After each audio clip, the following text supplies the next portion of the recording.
Now on Denver 7 News at 7 on Local 3, new details about the FBI raid on MarALago, where there may be evidence of a crime in the documents they found and how the former president is responding. Also, as families prepare for their kids to go back to school, one local school district is working to make sure every student has the supplies they need as prices push our budgets to the brink. Plus, a Colorado man is red hot online right now. We have the details about his homemade hot sauce that has found its way to the likes of Post Malone, Kevin Bacon, and even Kim Kardashian. Yes. The celebrities are all burning their mouths with this stuff. Are we going to taste test? Yes. That's what I'm kind of anxious to find out this morning. Thanks for joining us here on Local 3. I'm Brian Sanders. And I'm Nicole Brady. We do want to get to a big mess on I-25 in Denver this morning. Colette Bordelon has been monitoring a hazmat situation that's causing huge backups. It's really just an absolute mess. So this is the spill. You can tell just how big it is compared to some of these semis trying to get by it right now. So that gives you an idea of just how big this spill is, this hazmat spill that crews are trying to clean up. No estimated time on when 25 northbound, this is near the Bellevue exit, when that road is going to reopen. You can see all the traffic right now moving alongside it. Take a look on our map. So this is exactly where that crash is. This drive time has only been getting greater and greater as the morning's been going on. So right now we're inching close to around an hour and a half. And then there's another problem area I want to tell you about. You've got a crash up here 25 southbound at 58th Avenue. You've got traffic backed up to 76. So if you take a look at one of our CDOT cameras, you can see that backup right here. You can see all of the cars just moving at a little bit of a better speed, honestly, than I've seen all morning, but it's still not great out there this morning, Lisa. Yeah, and the eastbound drive, obviously bright too. A lot of sunshine there early this morning. It's a beautiful start to our Tuesday morning. We are in for some warmer and drier weather here over the next few days. 67 degrees in Denver right now. We're going to see some dry conditions, plenty of sunshine, and a big warm up early on. Your exercise forecast likely pretty busy already there at Wash Park. We're going to see low to mid 70s right around 8 o'clock, and then a good 10 degrees warmer, so closer to lunchtime, mid to upper 80s, with again still plenty of sunshine. We're going to hit a high of about 93 to near 95 from Denver north to Fort Collins, Greeley, northeastern Colorado. Pretty hot and dry today. So we're getting a break from the afternoon thunderstorms here for the next 3 days. Pretty hot out on the western slope too, some near triple digit heat right around Grand Junction and Palisade. Here in town, we're going to get close to that too by Thursday. I'll show you our Super 7 day coming up in just a few minutes.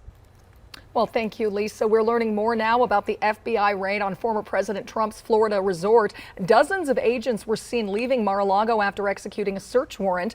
And this morning, we know it's related to documents Trump took after he left the White House. ABC's Ika Jachi has more.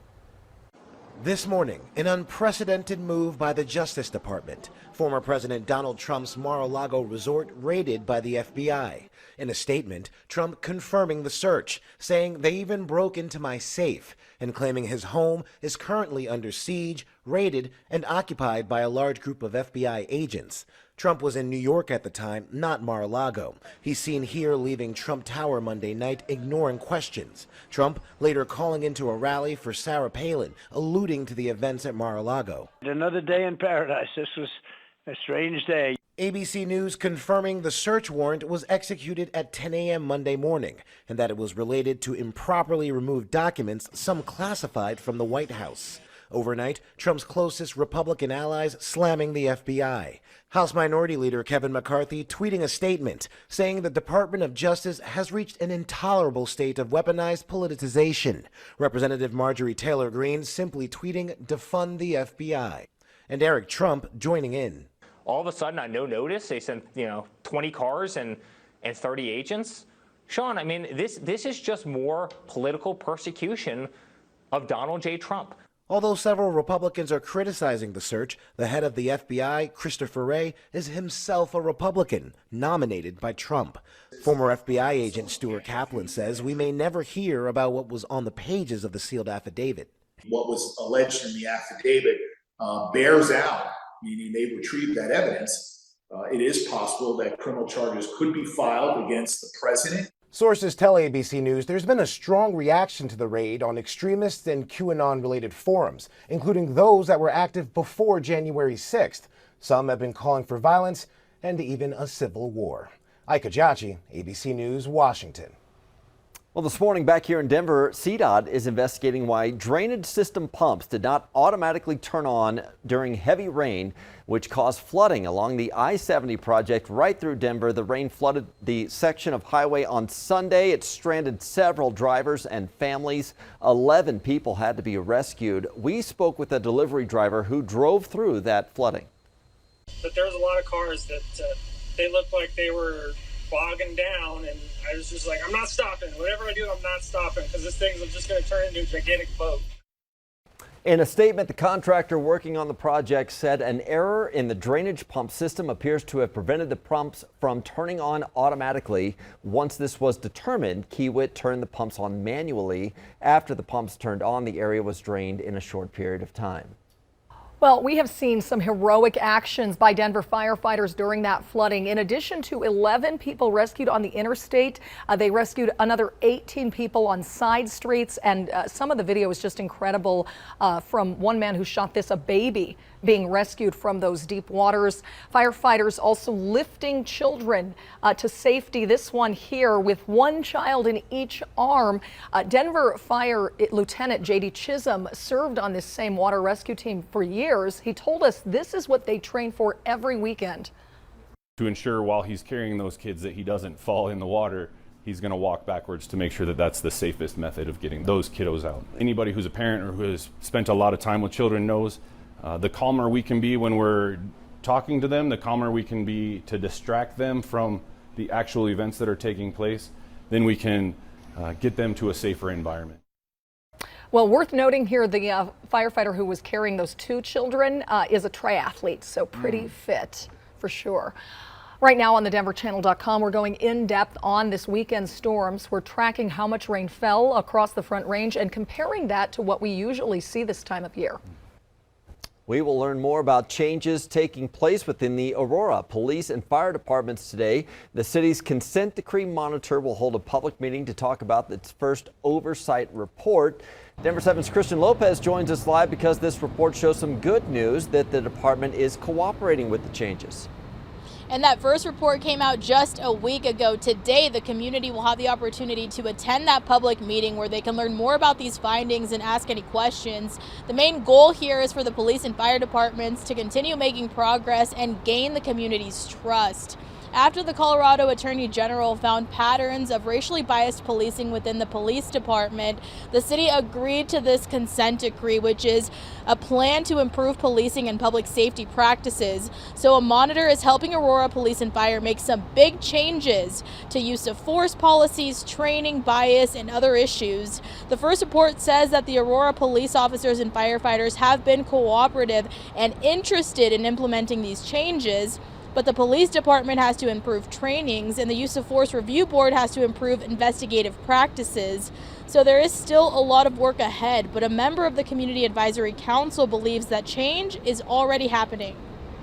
What I'm hearing in community, and what I've even experienced myself with people reaching out to me as a member of the Advisory Council, is that people are saying, when I file a complaint against the Aurora Police Department, it's being taken seriously. Officers are being removed from duty and being taken off the streets. One of the incidents that prompted these changes was the death of Elijah McClain in 2019, and the 5 officers and paramedics that were charged in that case will be appearing in court on Friday, and that meeting tonight will take place at 6:30 at the Beck Recreation Center. Live this morning, I'm Christian Lopez, Denver 7. All right. Thank you, Christian. It's back to school today for students in 3 districts along the Front Range: Adams 14, Weld County, and Aurora Public Schools. Aurora held a community celebration on Sunday. The 14th annual back to school kickoff was a place where families could meet their school's principals, have some fun, and get free backpacks and school supplies, which was a huge help, no doubt, because we know how expensive all those supplies are this year. We also know that often teachers dip into their own wallets to pay for supplies. Some estimates put that amount at more than $700 per school year. Denver 7's Veronica Acosta joins us live to explain what they're up against this year with inflation. Veronica. Well, markers, crayons, notebooks, those things are always on those back to school lists, right? That's the one thing that hasn't changed. But what has changed this school year around is the fact that those items now cost just a little bit more than they used to. And families at home, teachers as well, they might have just a little bit less money, or their money might not go as far this time around as well. So lots of households having those tough conversations and making those tough decisions on what items they can buy and which ones are gonna most likely have to skip out on as this school year gets started. We spoke with administrators and teachers at the Cherry Creek School District last week about how they go and navigate this whole situation. One teacher told me he's heading into the school year making sure that he's picked up even a couple of those extra markers, maybe an extra set of crayons, so that he can make sure and students in his classroom that maybe had to skip out on those items as well don't feel left out and have them at their disposal when they're in class. Now, the district superintendent told me this year they're putting a big emphasis on helping families get whatever they need as soon as they ask. I would start with your classroom teacher because they know you the best, and then that teacher can have a conversation with the administrator, and then we have different support systems inside of the school district. Right now, when times are tough, finances are tough, that's just something we do. And you heard Smith mention those support systems. He said one of the many things that school district does is they have those supply drives for both teachers and students. And then there's other districts like Aurora's district that has a separate foundation that helps teachers get their hands on whatever they need as well. We're live in Aurora this morning. I'm Veronica Acosta, number 7. Yeah. Well, woes for renters don't look to be letting up anytime soon. Why? The prices could go up even more than they already have. Plus,